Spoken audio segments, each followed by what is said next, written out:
Puji Tuhan, selamat pagi Ibu Bapak Saudara yang dikasihi Tuhan. Kita jumpa lagi pada hari Senin tanggal 20 April 2020. Pagi ini kita bersama-sama bisa menjumpai pembacaan firman Tuhan dari 2 Korintus pasal 4 ayat 16 sampai ayat 18. Di situ ada perikop yang berkata jangan tawar hati, juga waktu menghadapi maut.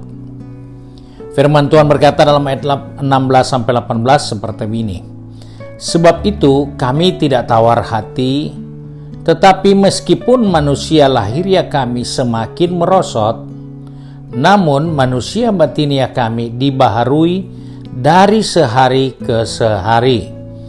Sebab penderitaan ringan yang sekarang ini mengerjakan bagi kami kemuliaan kekal yang melebihi segala-galanya, jauh lebih besar daripada penderitaan kami.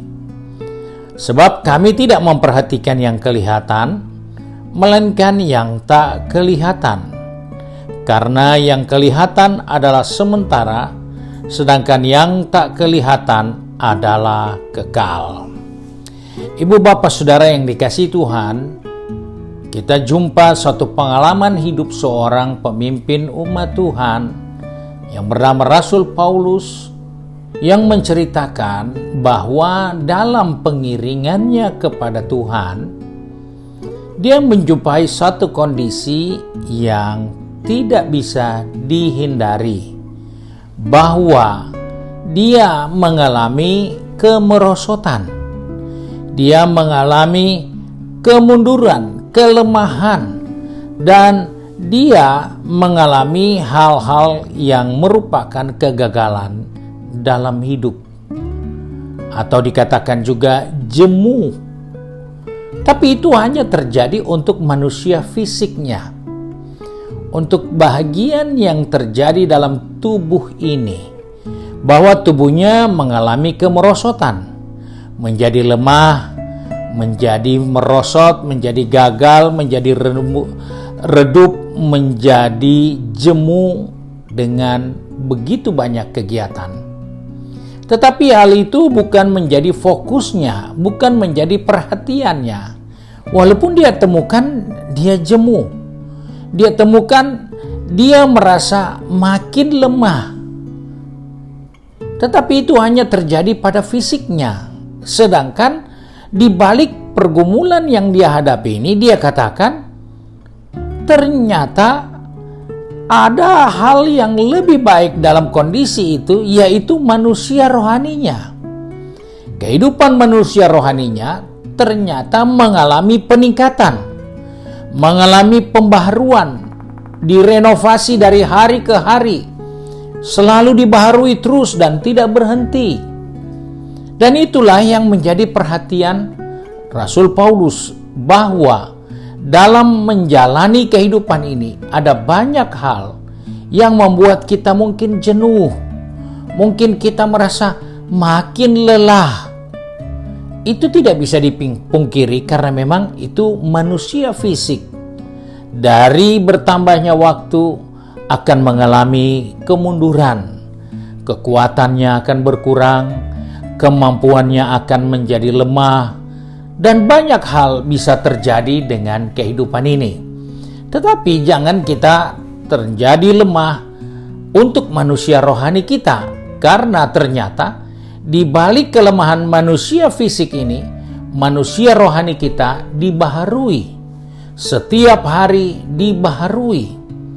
Dan itulah yang menjadi perhatian dari Rasul Paulus.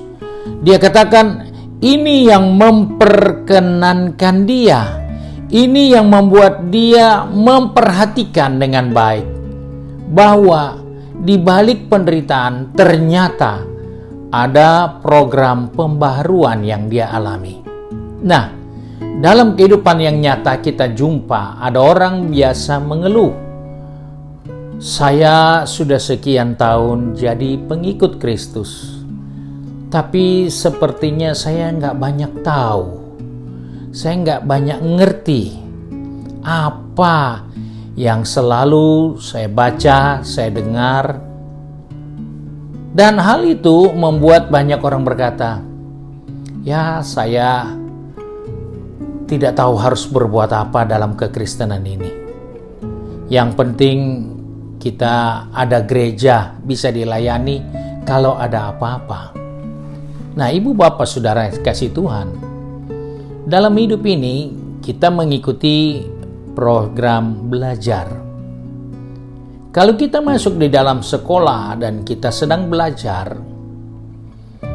ternyata dari berjalannya waktu sekian lama kita belajar di sekolah itu, kita tidak makin lebih pandai atau tidak makin paham dengan semua pelajaran yang disajikan. Ada beberapa hal mungkin yang menjadi masalah di sini. Pertama, mungkin sekolahnya yang kurang bagus. Itu faktor yang pertama. Atau yang kedua, kita yang tidak punya kemampuan untuk menyerap pengetahuannya. Kita tidak punya kemampuan untuk memahami pelajaran yang kita terima. Dan hal yang lain mungkin karena pengaruh fisiologis yang kita sedang alami. Nah, saudara-saudara, saya menemukan satu kisah dari seorang bapak gereja. Dia katakan, gereja itu seperti ibu saya. Makin lama saya tinggal dengan ibu saya, rasanya ibu saya ini makin membosankan saya, makin menjengkelkan saya. Dia membesarkan saya, mendidik saya, tapi saya rasanya makin bosan tinggal dengan ibu. Tetapi di saat tertentu saya sadar bahwa yang salah itu bukan ibu saya, tapi sayalah yang tidak mengerti tentang ibu saya. Di dalam usianya yang bertambah, di dalam segala keberadaannya, mungkin dia tidak menyenangkan, tetapi saya sebagai anak yang dilahirkan oleh ibu itu, saya tidak boleh menjelekkan ibu saya. Sebab itu sebagai orang percaya, Paulus katakan, aku mengalami pengalaman yang tidak nyaman dalam pengiringan kepada Kristus. Tetapi ternyata dia tidak fokus di situ karena dia fokus kepada yang tidak kelihatan. Nah, sama seperti Bapak Gereja itu katakan, kalau saya hanya fokus dengan kelemahan ibu saya kecewa, saya merasa jenuh dengan ibu saya. Tapi kalau saya memperhatikan bahwa saya dilahirkan dari ibu saya yang begitu mengasihi saya harus berubah.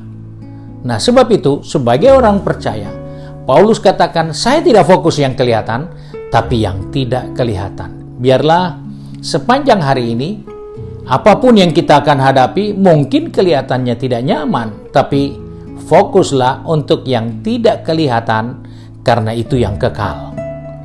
Sebab itu mari kita satu di dalam doa untuk hari yang baru ini.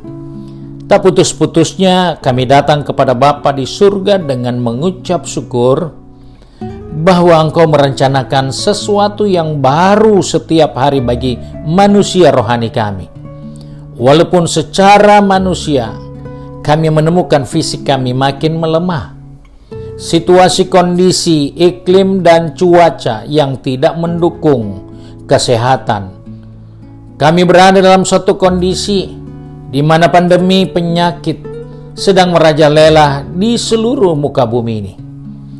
Kami percaya, kami tidak fokus untuk yang kelihatan, tapi kami melihat yang tidak kelihatan. Karena di balik pandemi yang sedang terjadi di negeri ini, kami terus dibaharui Tuhan. Karena rencana-Mu indah bagi kami. Sebab itu kami serahkan seluruh kehidupan kami sepanjang hari ini.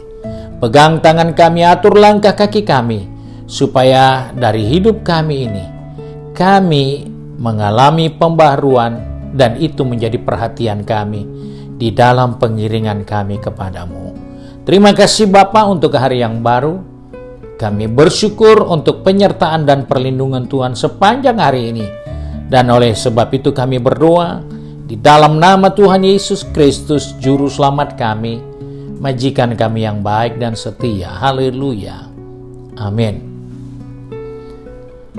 Jangan lupa, Ibu Bapak, Saudara yang dikasihi Tuhan, jika engkau sudah diberkati melalui renungan harian ini, silakan di-share kepada kawan-kawan yang lain, dan jangan lupa, kalau mereka sudah dapat, ingatkan di-subscribe yang ada di YouTube maupun yang ada diikuti melalui Facebook ataupun di Instagram. Mulaikanlah hari yang baru ini dengan ucapan syukur Tuhan beserta kita. Amin.